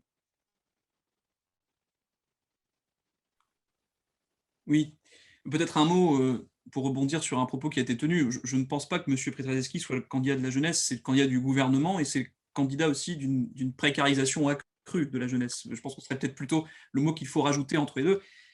Un exemple seulement, hein, le refus du gouvernement d'agir sur l'uberisation massive de la société dont sont victimes les jeunes, en priorité, hein, des jeunes précaires, des jeunes parfois aussi des jeunes étrangers. Bon, je pense qu'il faut peut-être rajouter un mot, M. Petrazeski, le candidat de la précarisation de la jeunesse. Bon, c'était un petit peu le point polémique du soir, mais ça m'a fait un peu réagir, désolé.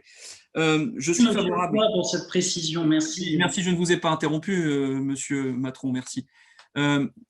Sur cette proposition que vous faites, nous y sommes favorables effectivement, puisque nous sommes dans une logique de co-construction des politiques publiques que nous mettrons en œuvre, et donc c'est un fondamental dans la liste que nous portons dans le Nord et dans tous les départements.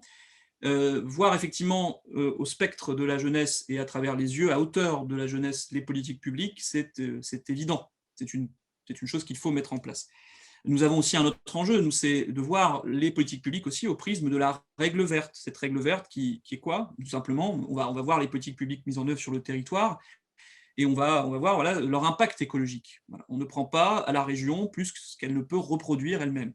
Je pense notamment à cette règle verte en matière de gestion des forêts de notre région. Vous savez que notre région a un couvert forestier très faible et on a une filière bois quand même qui emploie pas mal de personnes. On est plus de 15 000 personnes, il me semble, je n'ai plus le chiffre en tête, mais il va falloir qu'on voit comment on gère ce faible couvert forestier qu'il faut développer, et puis l'économie de la filière bois. Donc il va falloir qu'on puisse, les politiques publiques, voilà, les lire, les appliquer, les mettre en action avec cette boussole de la règle verte que nous portons.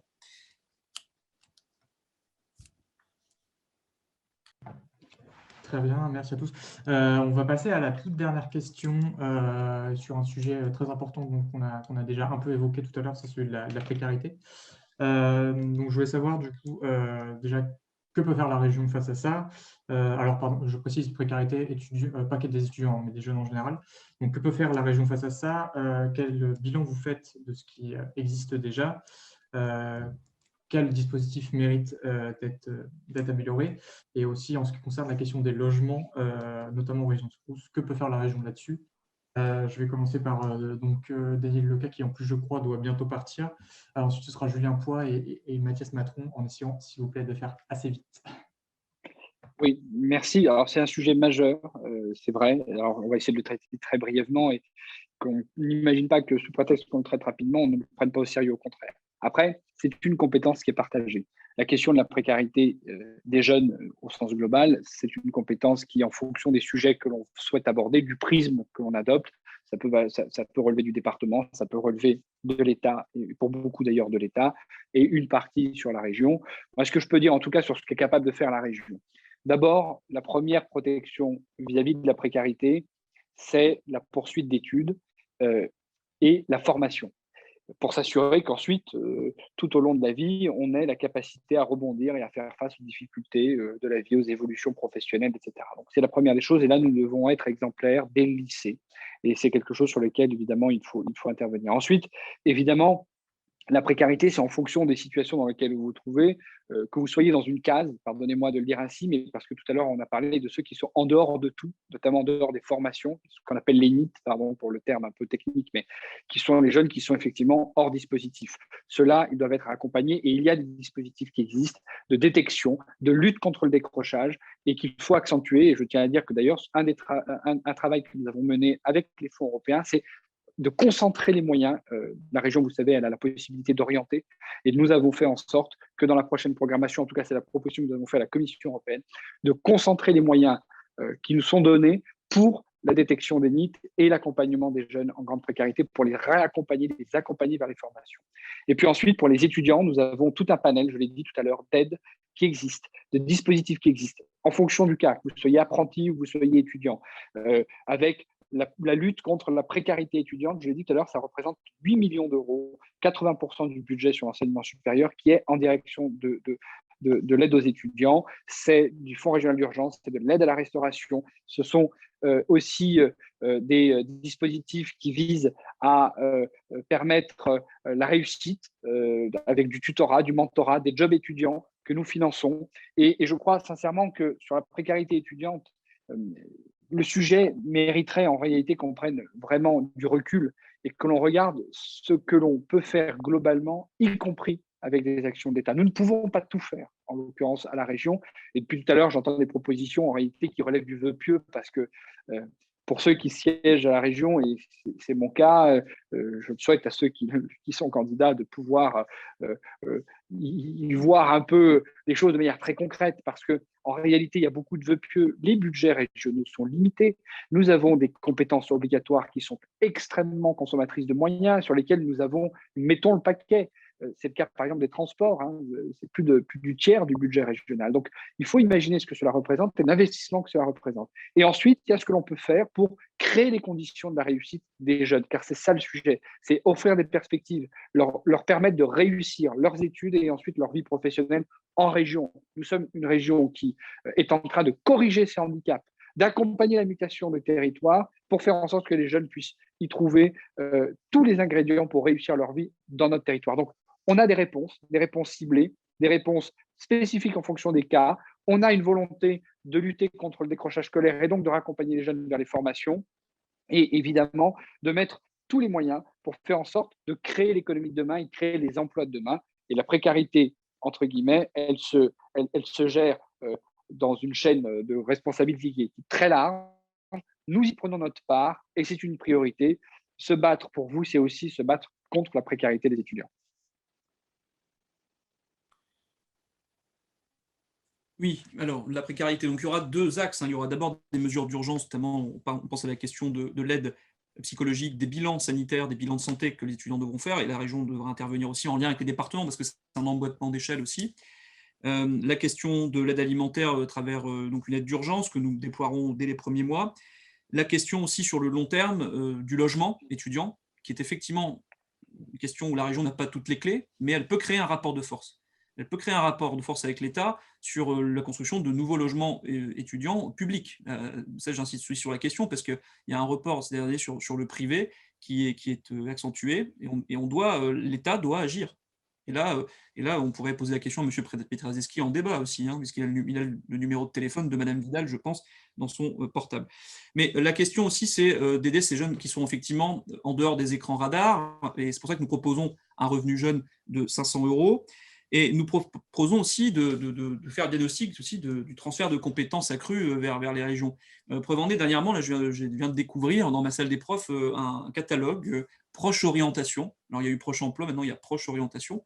Et apparemment, donc, c'est une partie de l'ONICEP qui transfère ses compétences à la région. Et alors, est-ce que c'est une mission de la région de faire ça? Enfin, on peut se questionner aussi sur le doublon que ça peut faire. Alors après, c'est une question qui mérite débat, mais je dis ça pour le manque de clarté parfois que l'accès à l'orientation peut représenter pour beaucoup de mes élèves. Je le dis parce que un coup ça change, beaucoup de CIO, de centres d'information et d'orientation, ont fermé, hein, c'est au niveau des départements, mais par exemple, je pense à celui de Saint-Amand, qui a été regroupé à Valenciennes, et là on a un problème parce que les élèves de Saint-Amand, ils prennent parfois pas le train pour aller à Valenciennes au CIO.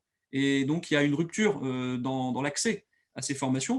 Donc, il faut y réfléchir, il faut faire le diagnostic de tout ça, penser donc l'urgence de la crise à gérer, penser le long terme sur le logement, et penser aussi l'avenir avec l'accès aux formations. On pourrait parler aussi de l'AFPA, qui est en crise, de plein de formations qui sont là. L'AFPA a des plateaux techniques, par exemple, sur les métiers, un plateau technique amiante dans la région de côté de Maubeuge, et qui est inutilisé pour l'instant.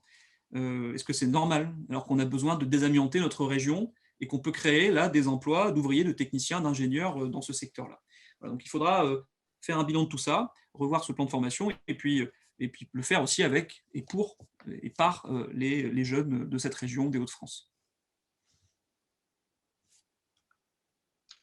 Oui, je crois qu'effectivement, le sujet de la précarité de la jeunesse, de la précarité des jeunes, je pense qu'on est tous d'accord pour dire que c'est une infinie priorité, qu'il faut se saisir du sujet, quelle que soit l'étiquette politique. Évidemment, c'est un sujet majeur. Daniel Lecas a employé le terme de NEET dans son argumentaire. C'est effectivement vers ces jeunes-là qui sont en grande précarité, en grande détresse, qu'il faut se tourner, à qui il faut proposer un accompagnement tout particulier, parce que c'est dès le lycée, à mon sens, qu'ils doivent être pris en charge, qu'ils doivent être mieux orientés, Julien Poix en parlait, qu'ils doivent avoir toute l'attention des acteurs publics. Et puis, ça passe aussi par une augmentation des moyens humains, la mobilisation à chaque instant des travailleurs sociaux, dans un cadre que la région pourra encadrer, et puis évidemment l'augmentation des moyens financiers, parce qu'inévitablement ça passe aussi par là, l'augmentation des budgets régionaux en faveur des jeunes éloignés de l'emploi, éloignés de la formation. Et puis en définitive, notre objectif, c'est justement de permettre aux jeunes de se construire, de grandir, et puis de s'établir dans la région des Hauts-de-France, parce qu'il y a les jeunes éloignés de la formation qu'il faut raccrocher, bien évidemment. Et puis, il y a aussi des jeunes qui sont formés dans notre région, qui bénéficient des savoir-faire de la région en matière de formation professionnelle et d'insertion vers l'emploi, et puis qui décident, peut-être parce qu'encore une fois, l'ensemble des territoires ne sont pas assez unifiés à notre région, peut-être parce qu'ils considèrent dans le sud de l'Oise, par exemple, qu'il est plus intéressant pour eux d'aller travailler en région parisienne plutôt qu'au cœur de nos territoires, eh bien, qui quittent notre région pour trouver un emploi ailleurs. Et évidemment, il faut se concentrer d'abord et avant tout sur les jeunes en grande précarité, en grande difficulté, et puis aussi cet accompagnement de la jeunesse sur l'ensemble des territoires pour leur permettre de se construire, d'être formés et en finalité de travailler dans notre région, parce qu'elle a une énergie folle et que la jeunesse de nos territoires mérite toute notre attention en matière effectivement d'emploi et d'insertion. Très bien, du coup, merci à tous les trois pour vos réponses à cette dernière question du coup, qui va clore notre débat de ce soir. Du coup, merci à vous d'avoir donné de votre temps pour participer à ce débat. Merci aussi à Boutaina d'avoir co-animé avec moi au pied levé en plus. Et du coup, merci au FFJ d'avoir pu organiser ça en espérant qu'il ait été utile pour tout le monde et surtout pour les jeunes qui nous regardaient. Merci à vous. Merci beaucoup. Merci. Merci beaucoup. Merci. Au revoir. Au revoir.